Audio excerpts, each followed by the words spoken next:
Good morning, everyone. I'm Andrea Boza, and I'm the mental health lead with the Niagara Catholic District School Board. Hi, everyone. My name is Julia Nemko, and I'm a board certified behavior analyst for Niagara Catholic as well. And today we're going to be talking about mental health, behavior, and faith, a collaborative approach to transitioning from virtual to in person learning. So, today we'll talk a little bit about the mental health of students, the mental health of ourselves, and strategies that can help when we are reconnecting to students after the pandemic.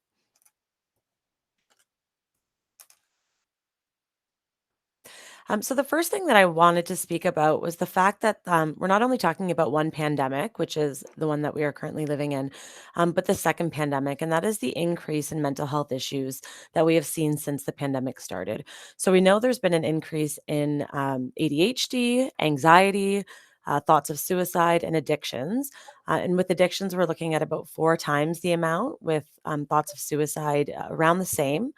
And we know that this impacts all of you because you are working with students who are struggling with some of these issues.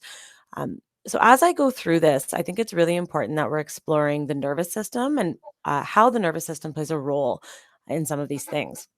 So, why do I want to talk about the nervous system? Um, the importance of this is that the moment you are born, our nervous system begins to create a story about relationships. The second we're born, and as sophisticated as our physiological makeup is, it comes down to two simple stories, right? And those two simple stories are: is it safe to connect, or do I need to protect? Right? Is it safe to connect, or do I need to protect? And from that story, the nervous system becomes in charge of how we think, feel, and act. And that's the same for our students when they're coming into our buildings. If the world, sorry, feels like a safe place, we tend to have better reactions. We're calmer. We're ready to learn. Whereas if the world doesn't feel like a safe place, it impacts how we behave. The most important piece of this is how we connect to our kids, connection. Right. So I put here on the screen what is the most influential factor in a child's brain development. And the most influential factor in a child's brain development is the quality of relationships with adults. So today, I'm actually going to spin this a little bit more into our own thoughts, feelings, and reactions, and how that impacts that of students. I'm just going to, which is why I'm going to be talking about self compassion. Self compassion is something that, as adults, we are not very good at, but we really need to model self compassion in order for our students to understand it. So, we can't connect children with God unless you first teach them how to connect with themselves, right? And we can't teach kids how to connect with themselves if we don't know how to connect with ourselves. So, I'm going to explore self compassion a little bit more and how it plays a role in all of our lives as educators, support staff, in our school system.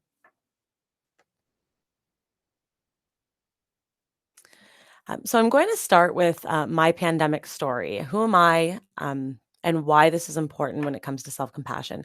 So you can all see the screen there. There's many pieces to this, but during the pandemic, like all of you, I had many experiences, some positive, some negative. So I became engaged last, well, 2 Februarys ago, and about 2 weeks later, it felt like the world shut down. So there's been a few changes in wedding plans. During this time, I bought a house. So I've moved and done some renovations. I The birth of my niece was during the pandemic. So in the corner over there, you can see my niece and nephew, who are now 4 and almost 2.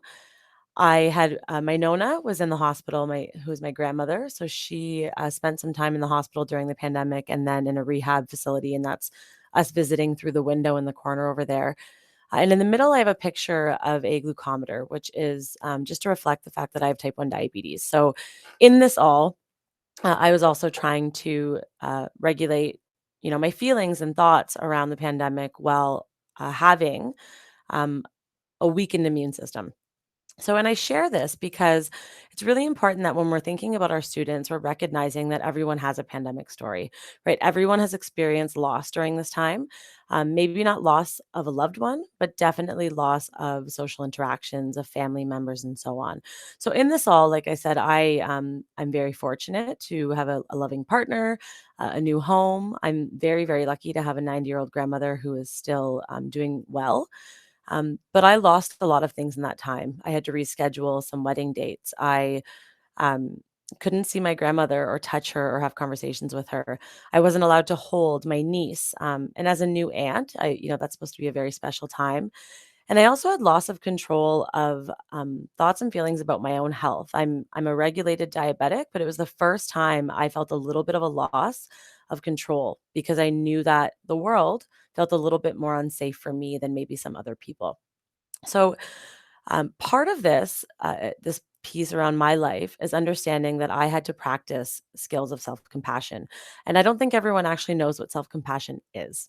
Right? So I'm going to go into the definitions of what self compassion means. So, self compassion, and this is according to Dr. Kristen Neff, involves acting the same way towards yourself when you are having a difficult time, fail, or notice something you don't like about yourself.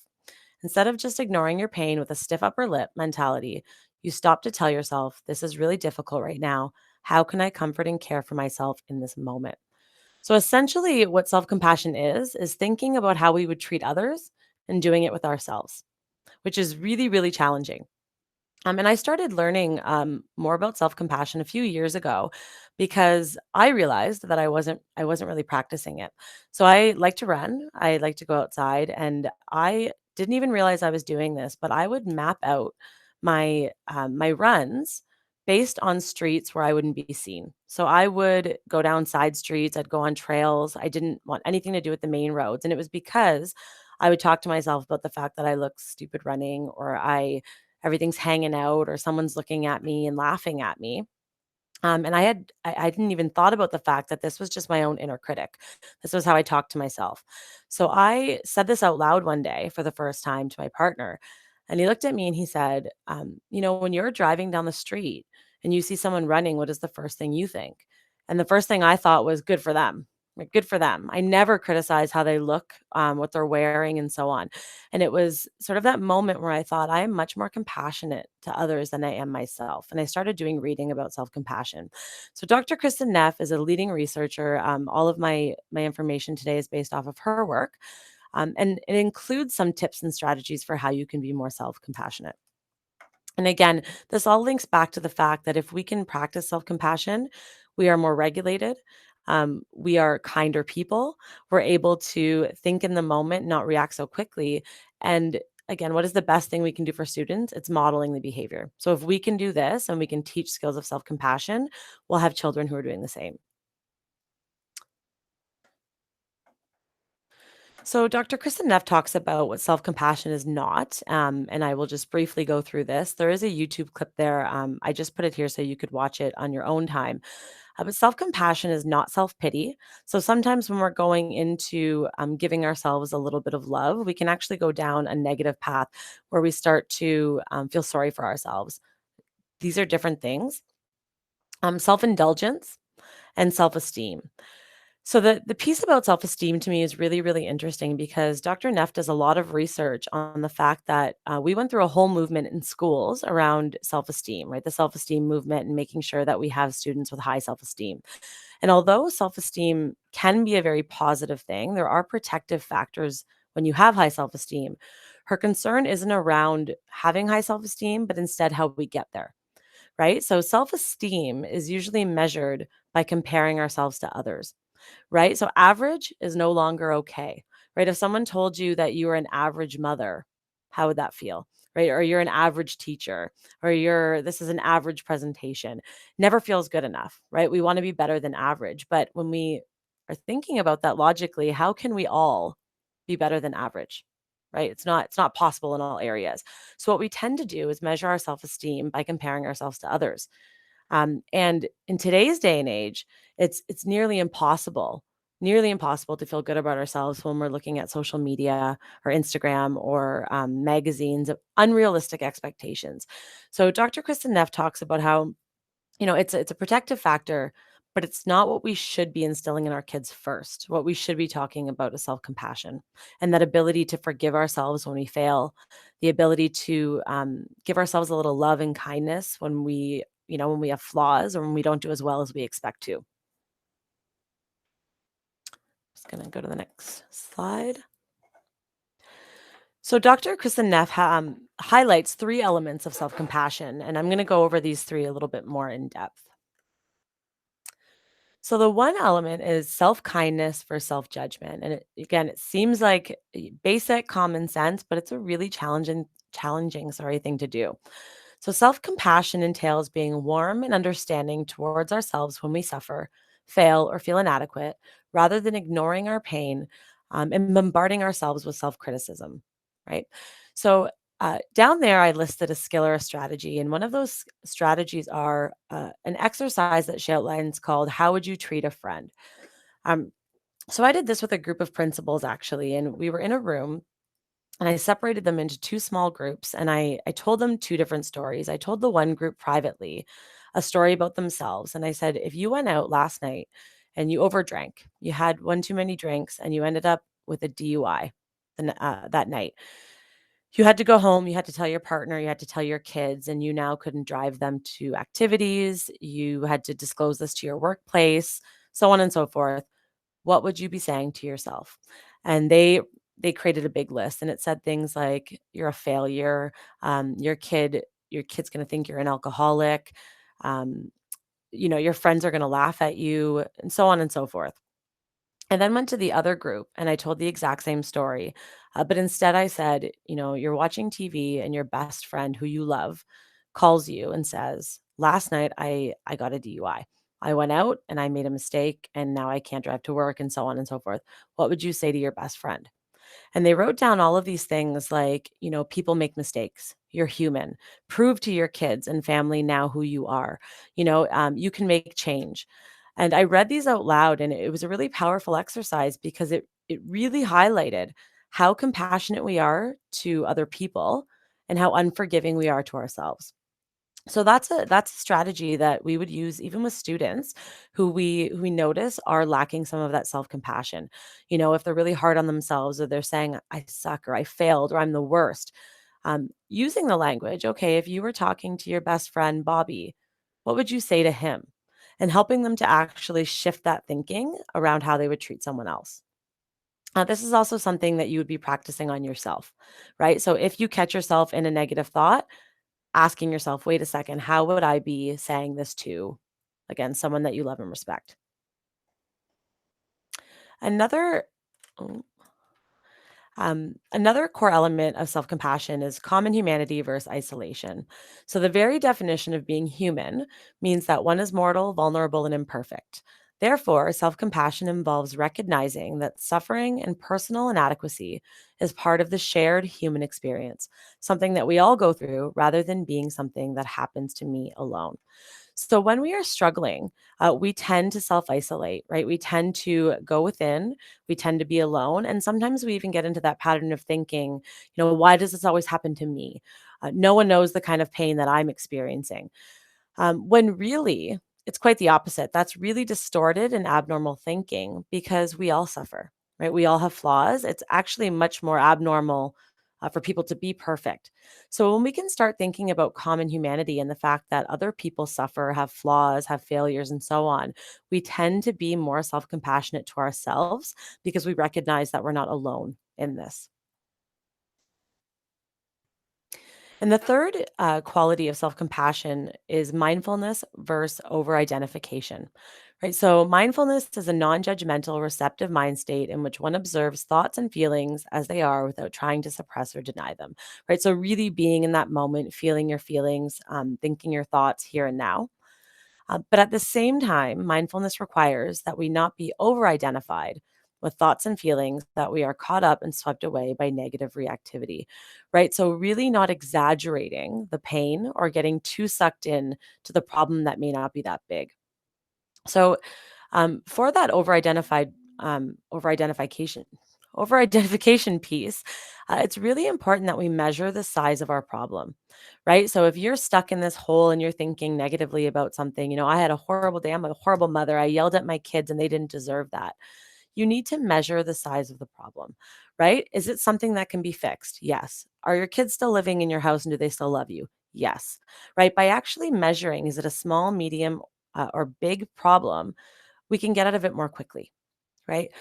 With mindfulness, Dr. Kristen Neff talks about self compassion breaks. Sorry, and that's the skill and the strategy at the bottom there.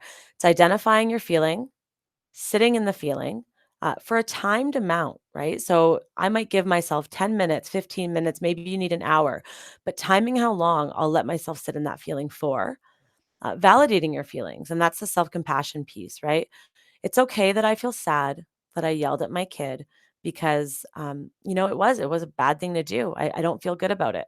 Accepting those thoughts and feelings, but then moving on, right? The whole piece is not getting into that self-pity piece or that self-indulgence piece, feeling the feeling in the moment, accepting, validating, and moving on from it.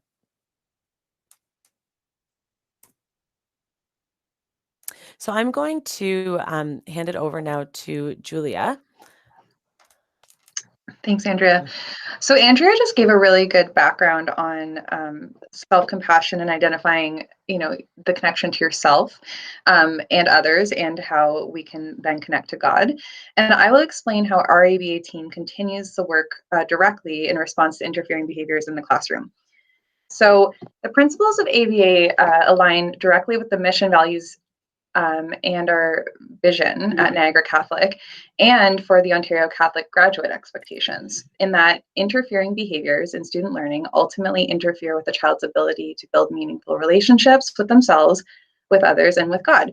So we know that during the pandemic, that there was a lot of social isolation, that these, our students haven't gotten the social experiences that they need with their peers or you, potentially. So really making sure that a huge focus on the transition back into physical school, or if they're still online, is maintaining those relationships and really focusing on the positives, having a meaningful relationship with them, asking about their day, their family, their out of school activities, really finding a way to pair with them. And so that they see you as a giver of good things and essentially positive reinforcement.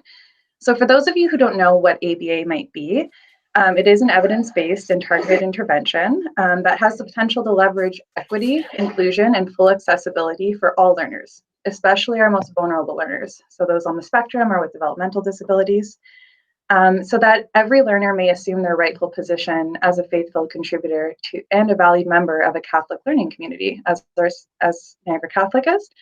So this requires a little bit of the educators, in the sense that we need to see behavior and behavior intervention through the lens of our faith and through Christ's eyes.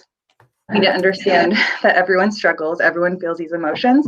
How can we support our students? We really need to adopt an ABA for all lens, because ABA can work across all disciplines, all people, all religions, all genders. And make sure that ABA is embedded in all teaching and learning practices to bring dignity to all. And we also have to continue an interdisciplinary approach, which is what Andrea and I really focus on with behavior and mental health, because there may be things going on psychologically that then become outward expressions of behavior that we need to address. So again, working with Andrea, behavior resource teachers, classroom teachers, principals, the entire central level team, really making sure that we meet to create new and innovative spaces for student learning, student dignity, and student wellness. Andrea, if you could change the slide, please. So I just want to talk a little bit about how Niagara Catholic supported our students through ABA in this pandemic, and the changing of some of our students being virtual, some of them coming back in person. So during the ongoing shifts between in-person and virtual learning, we continue to prioritize the health and safety of students and staff by always trying to exhaust virtual options prior to physically entering a school to provide services. So there's lots of things that we can do differently virtually that we've learned over the last year that will actually make us a lot more innovative and function better and make better use of our time, because we do have a large geographical board that we have to drive across. So the virtual platforms have actually been a godsend in certain ways. So again, our team continues to work both virtually and in schools to support students and staff. So we have a model within our board called the Targeted ABA Intervention Model. We call it TABI.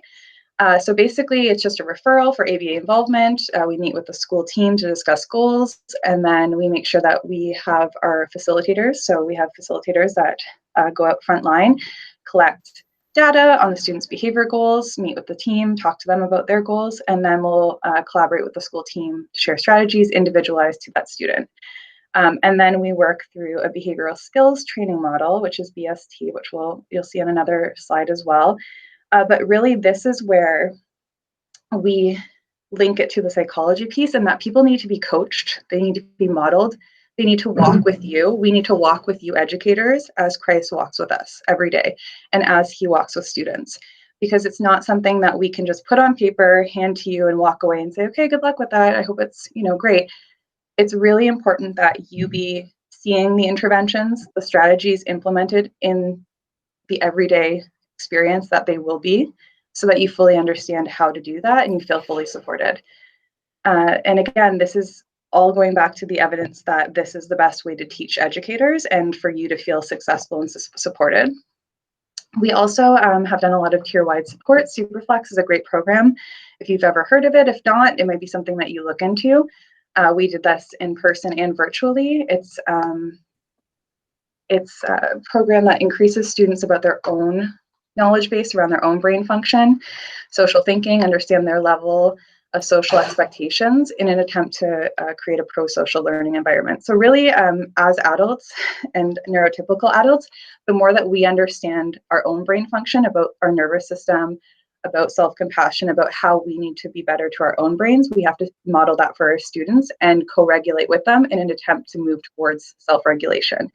Because self-regulation is a great concept. However, we can't just instantly assume that it's going to happen. It needs to be intrinsically and empirically taught. Peer awareness is a great thing that we do as well, talking about neurotypical classmates, talking to them about people on the spectrum or people with developmental disabilities to be supportive. Peers is also a great curriculum if you've never heard of it. Again, this is something that is a social skills training. It can be done virtually or in person. We've done both. We do a lot of virtual direct student supports, including summer camp programs that we've been offering throughout the last 2 years. So we did a lot of modeling. We did pre-recorded video models for how to do experiments. We had task analysis. We dropped them off a giant box of activities at the beginning of the week, so it's gone really well.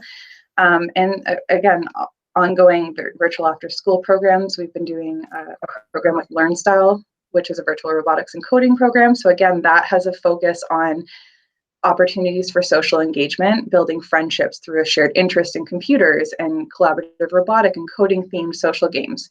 Because that in of itself, you can embed joint engagement, conversation, turn taking, cooperation, all while building in those behavior regulation skills of patience and perseverance, which is so important during this time, especially when some of our students may be accessing virtual platforms still. Next slide, please.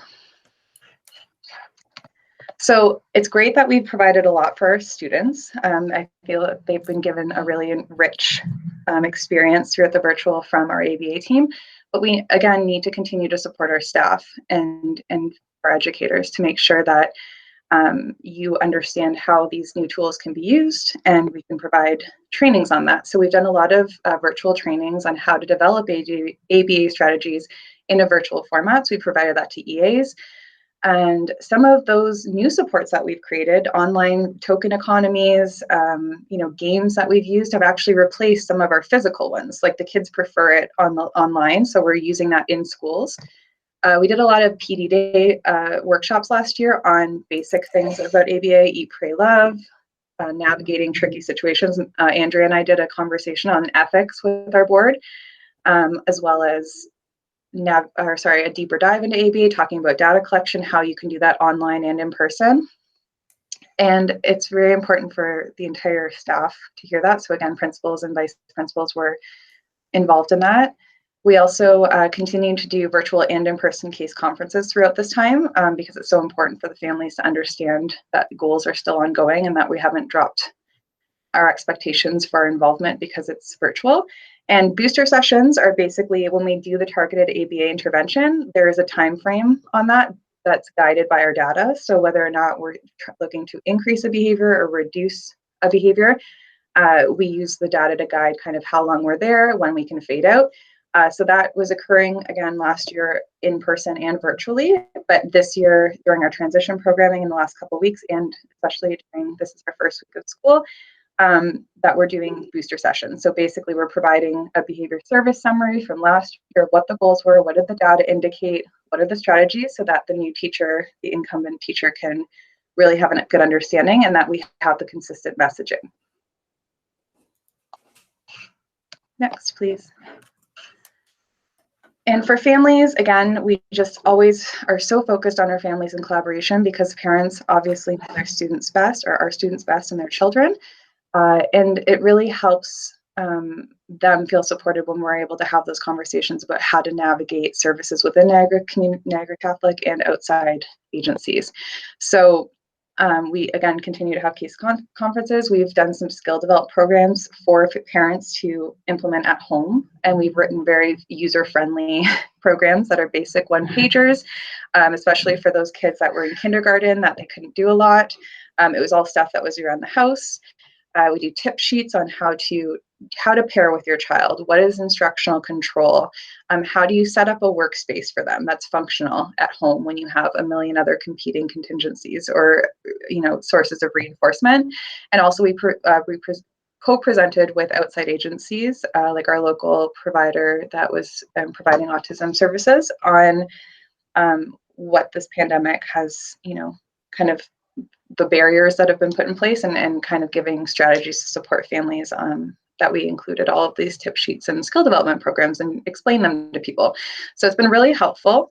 And I think ultimately what Andrea and I wanted to kind of bring to light today is that it's been challenging. It's been challenging on every single level of the system here, whether or not be yourself, you managing what's going on in your own home while trying to be an educator to a class of, potentially 30 kids online. And what's going on psychologically with every person, biologically, because that affects your brain as well, and how these behaviors can come out and what we've been doing to support them. And hopefully that you can pick up a few tips. And if you have any questions about our resources or anything that we've done, I'll let Andrea speak to that, but we're happy to share. So thank you for your time. Awesome. Yeah, as Julia said, we really try as a board to work collaboratively in all departments. So the mind, body, spirit angle is really what we're looking at. Our thoughts, our feelings, our behaviors are all interrelated, and we know that. And it's really important that we target all three of those. Um, as Julia mentioned, it's been a really challenging year, and I recently spoke with our social work team and our mental health department about the importance of recognizing when you're walking into the school. I'm sure many of you felt anxious on the first day. We've all been gone right outside of the buildings for a long time. So have the students. So have your coworkers and colleagues.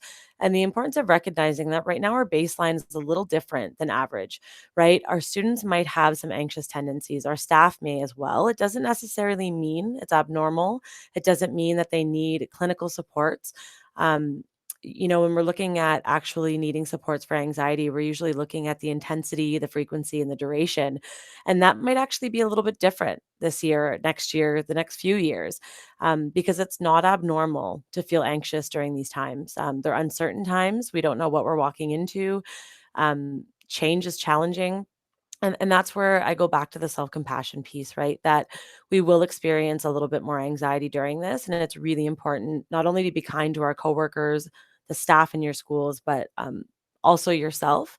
And when it comes to self-compassion, right? Similar to the 10 Commandments, we talk about loving thy neighbor as oneself, but we don't tend to show ourselves the same kind of love that we show others. And that's what we hope you take away, that all of these skills that we've talked about today, it's important that we practice them ourselves and model them appropriately for the students in our rooms, because that's where we'll start to see the regulation in the classroom.